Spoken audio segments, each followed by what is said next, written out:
오늘 영상에서는 Tips and Tricks라는 제목으로 시공과 관련된 그런 얘기를 하나 하려고 합니다.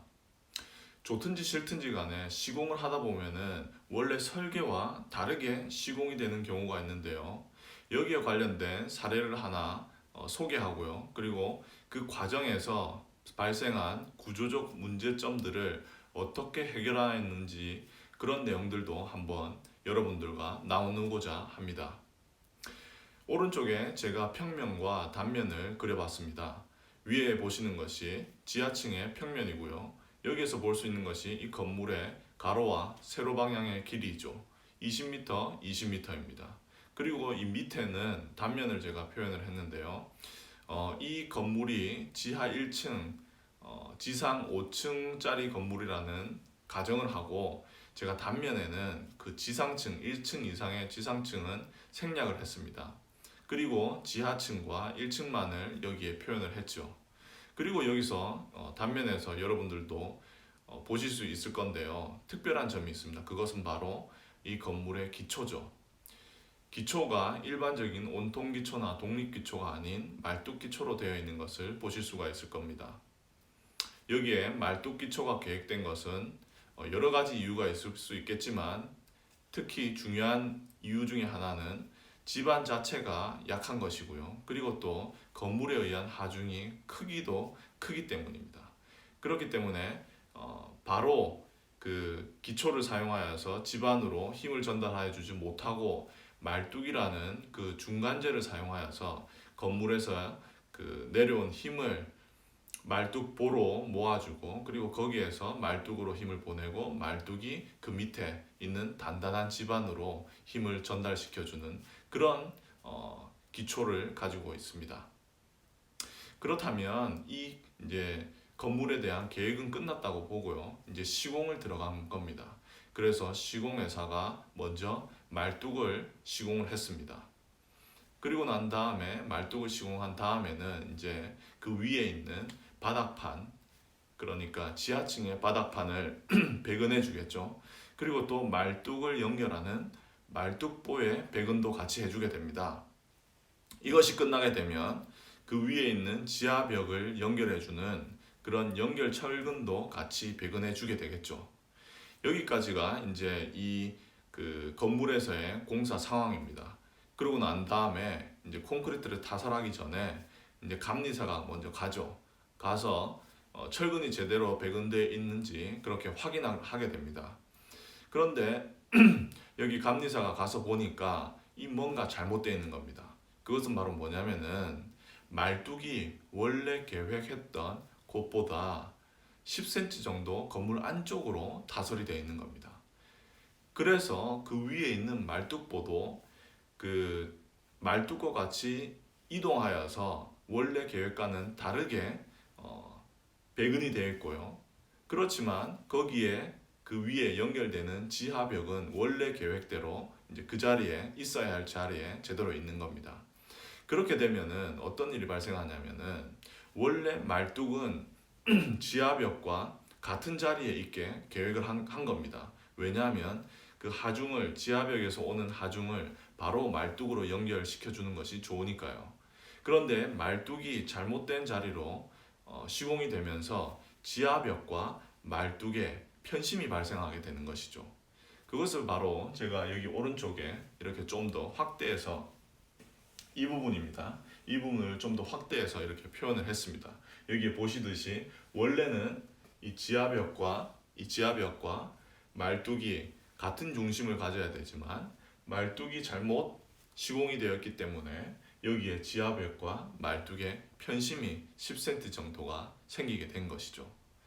그래서 이 감리사가 이제 그 구조 엔지니어한테 연락을 하게 되죠. 먼저 현장에 그런 콘크리트 타설은 스톱을 시키고요. 원래 계획했던 것과 다르게 그 말뚝이 시공이 되었으니 여기에서 생기는 편심을 어떻게 고려할 것인가? 이거 편심이 생기면서 그 구조적인 문제점은 없는가? 있다면은 어떻게 해결을 할 것인가를 구조 엔지니어한테 해결하라고 이제 연락을 하는 겁니다. 그러면 이제 구조 엔지니어는 이것을 보고 해결책을 이제 제시해야 되는 것이죠. 여기 해결책에는 많은 것이 있을 수가 있겠지만 제가 오늘 여러분께 소개하는 것은 그 편심에 의해서 생기는 모멘트를 휨철근으로 받아내는 겁니다. 이것을 자세하게 설명하기 위해서 여기 있는 디테일을 조금만 다시 한번 더 보겠습니다. 먼저 편심에 의해서 휨 모멘트가 발생하는 걸 이해를 해야 되겠죠. 여기에 이것이 지하벽이라면 이 지하벽을 통해서 하중이 전달이 되게 됩니다. 그러면 이렇게요. 그러면 이 하중은 어디로 가야 될까요? 말뚝으로 들어가야 되겠죠. 그런데 이렇게 이 하중이 말뚝으로 들어가게 될 겁니다. 그런데 여기에 있는 편심차 때문에 이렇게 돌려주는 그런 모멘트가 발생하게 되는 것이죠. 여기에는 이런 모멘트가 발생하게 되는 겁니다. 이 모멘트를 해결을 해줘야 되는 것입니다. 제가 제안한 해결 방법은요, 이 모멘트를 지하 바닥판을 통하여서 전달시켜 주는 것입니다.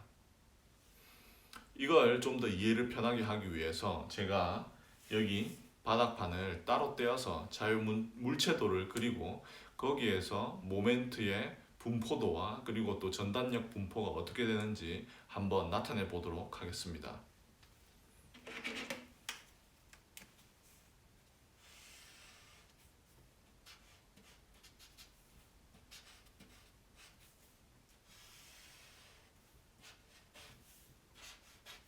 자, 제가 이렇게 자유물체도를 나타냈습니다. 위의 것은 제가 모멘트 선도를 나타내고요. 밑에 것은 전단력 선도를 나타내도록 하겠습니다. 여기 보시면은 이제 지하벽에서 하중이 내려오면서 이런 형태로 작용을 하게 되겠죠. 왜냐하면 여기에 편심이 있으니까요. 그러니까 여기에 10cm의 편심은 자유물체도에서 캔틸레버로 표시를 해줄 수가 있는 것입니다. 그래서 이 수직 하중으로 인해서 여기 말뚝 위에는 이러한 형태의 모멘트가 발생하게 되는 것이죠. 그리고 이 모멘트는 다음 말뚝까지 이런 형태로 분포되게 됩니다. 이게 모멘트 선도이고요. 그럼 전단력 선도는 어떻게 될까요? 전단력 선도를 알기 위해서 먼저 여기 지반 반력을 한번 구해 보겠습니다. 여기에 하중이 발생하게 되면요, 이 하중으로 인해서 편심에 의한 모멘트가 발생하게 되겠죠. 그 모멘트는 이렇게 우력으로서 지점을 통하여서 받아내지게 되는 것입니다. 이 지점에는 그 우력에 의한 우력 모멘트에 의한 힘에 더하여서 여기에 수직 하동도 작용하게 되겠죠. 그래서 여기에 전단력 선도를 나타내면 처음에는 이렇게 발생하는 하중에 의해서 이렇게 낮게 가다가 여기 반력에 의해서 다시 올라가고 그리고 쭉 가다가 여기 지점 반력의 인장력에 의해서 다시 내려가게 되는 것입니다. 이렇게 우리가 간단하게 모멘트 선도와 전단력 선도를 나타내 줄 수 있습니다. 이제는 디자인을 해줄 수가 있는 것이죠. 이 디자인을 할 때 제가 모멘트 선도만 고려를 하고 전단력 선도는 고려하지 않도록 하겠습니다. 그 이유는 여기 보시면 전단력이 있기는 있는데요. 이 평면의 한 방향의 길이가 20m이기 때문에 이것이 이 20m라는 그 모멘트의 우력의 팔이죠. 이것을 통하여서 전단력의 크기가 디자인에 고려해 줄 정도로 그렇게 크지 않을 경우가 많습니다. 그래서 제가 여기에서도 전단력이 디자인에 영향이 없다라고 가정을 하고 오로지 모멘트 선도만 고려해 주도록 하겠습니다. 자, 이렇게 디자인 컨셉을 알아봤고요. 이 디자인 컨셉에 따라서 바닥판의 휨 철근의 양을 계산해 보도록 하겠습니다. 휨 철근의 양을 계산하기 위해서는 휨 모멘트의 크기를 알아야 되겠죠. 휨 모멘트의 크기를 알기 위해서는 작용하는 수직 하중의 크기를 알아야 됩니다. 이 수직 하중의 크기는 말뚝에 작용하는 하중을 다 더해주면 되겠죠. 그래서 한 말뚝이 1.3메가뉴턴의 힘을 받는다고 하겠습니다. 그렇게 되면 여기에 한 면에 10개의 그 말뚝이 있다고 가정을 하게 되면 우리가 여기에 작용하는 수직 하중을, 그러니까 미터당 수직 하중을 간단히 구할 수가 있겠죠. 그것은 바로 1.3메가뉴턴 곱하기 10입니다. 그러면은 13메가뉴턴의 하중이 작용을 하게 되고요. 그리고 이 13메가뉴턴의 하중을 갖다가 20m로 나누어 주면 길이당 작용하는 수직 하중을 간단히 구해줄 수가 있는 것이죠. 이렇게 1.3메가뉴턴의 하중을 10개의 말뚝을 곱해주고요. 그리고 그것을 20m로 나누어 주게 되는 것입니다. 그렇게 되면 얼마가 나오나요? 650 킬로뉴턴 퍼 미터라는 그런 값이 나오게 되겠죠. 그러면 여기에서 이 하중이 650 킬로뉴턴 퍼 미터라는 말이 되는 것입니다. 우리가 이제 수직 하중을 알았으니 여기에 작용하는 휨 모멘트도 구해줄 수가 있겠죠. 휨 모멘트는 수직 하중, 그러니까 하중 곱하기 그 팔길이죠. 여기에서 편심은 0.1m입니다. 그래서 결국 여기에 작용하는 휨 모멘트는 65 킬로뉴턴 미터 퍼 미터가 되는 것이죠. 이렇게 여기에 이 수직 하중에 의해서 65 킬로뉴턴 미터 퍼 미터라는 모멘트가 작용을 하게 되는 것입니다. 이제 우리가 휨 모멘트를 알았으니 쉽게 휨 그 철근을 계산을 해줄 수가 있습니다. 휨 철근을 계산하는 데는 이런저런 공식도 있고 복잡하게 할 수도 있지만 저는 간단하게 여기에서 약산식을 통해서 구해보도록 하겠습니다. 약산식은 통해서 휨 철근의 양을 구해보면요, 여기 한번 구해볼게요. 필요한 철근의 양은 모멘트 나누기 0.9 곱하기 D 곱하기 철근의 디자인 항복 응력이 되겠죠. 이것은 유로 코드에 의한 방법입니다. 그래서 여기 계산을 하면은요, 65 나누기 0.9 곱하기 D를 갖다가 D는 그 상부에, 그러니까 디자인하고자 하는 부재의 그 꼭대기와 철근 중심 간의 거리죠. 여기 한번 그려보겠습니다. 이렇게 부재가 있고 여기 철근이 있으면 여기 꼭대기에서 여기 철근 중심까지의 거리를 D라고 하겠습니다. 이 D는 여기에서 27cm라고 하겠습니다. 여기 있는 그 지하층의 바닥판이 30cm라고 하고, 그리고 거기에 철근의 피복 두께와 이런 것들을 고려해 줬을 때 여기 그 바닥판의 꼭대기와 바닥판의 꼭대기라 하니까 좀 그러네요. 바닥판의 위쪽 표면과 철근의 중심 사이의 거리를 27cm로 가정을 하겠습니다. 그러면 여기에 D가 0.27이 되고요. 그리고 여기 항복 응력을 500메가뉴턴 퍼 제곱미터로 하겠습니다. 여기에 그러면 500인데요, 킬로뉴턴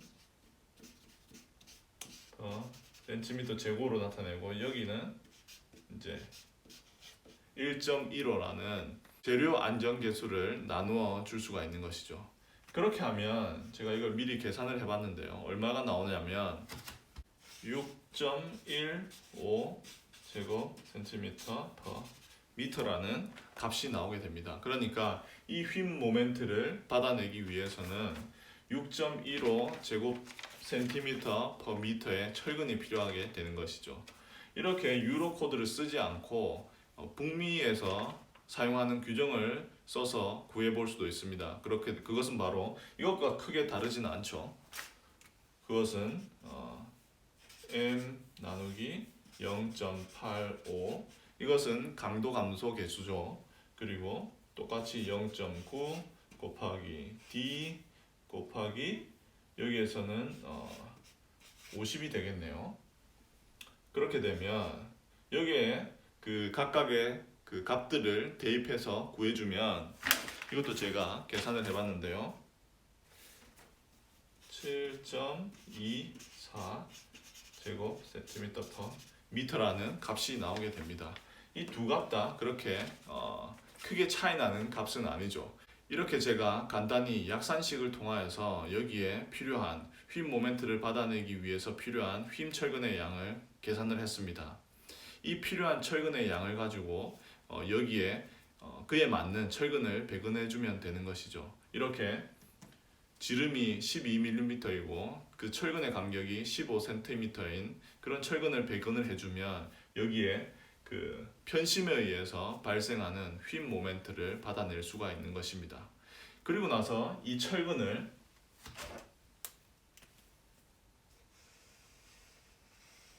이런 형태로 배근을 해주면 되는 것이죠. 여기에 이 부분은 이 휨 철근의 그 인장력을 받아내게 되는 것이고요. 이 철근은 또 제대로 정착이 되어 있어야 되겠죠. 그래서 여기에 90도 갈고리로 정착을 해주는 것입니다. 여기에서 또 디자인에서 체크해 줄 것은 이 정착 길이가 그 제대로 되어 있는지를 확인을 해줘야 됩니다. 그것은 바로 여기에 그 압축력이 작용하기 때문에 정착 길이의 시작을 이 포인트부터 볼 수가 있는 것이죠. 그래서 따로 그 정착 길이도 계산을 해줘야 되는 것입니다. 이렇게 우리가 편심에 의한 휨 모멘트로 인해서 발생한 그런 하중을 어떻게 그 받아낼 수 있는지 오늘 간단히 한번 약산식을 통하여서 그 철근의 양까지 구해봤습니다. 이 철근의 양을 구하는 약산식에 대해서 제가 다음 시간에 좀 더 설명할 예정입니다. 오늘 영상은 여기까지고요. 오늘 영상이 마음에 드셨다면 좋아요 버튼 꼭 눌러주시고요. 그리고 구독하기 누르셔서 다음 영상도 놓치지 않으시기를 바랍니다. 그러면 저는 다음 영상에서 약산식에 대한 내용으로 다시 찾아뵙겠습니다.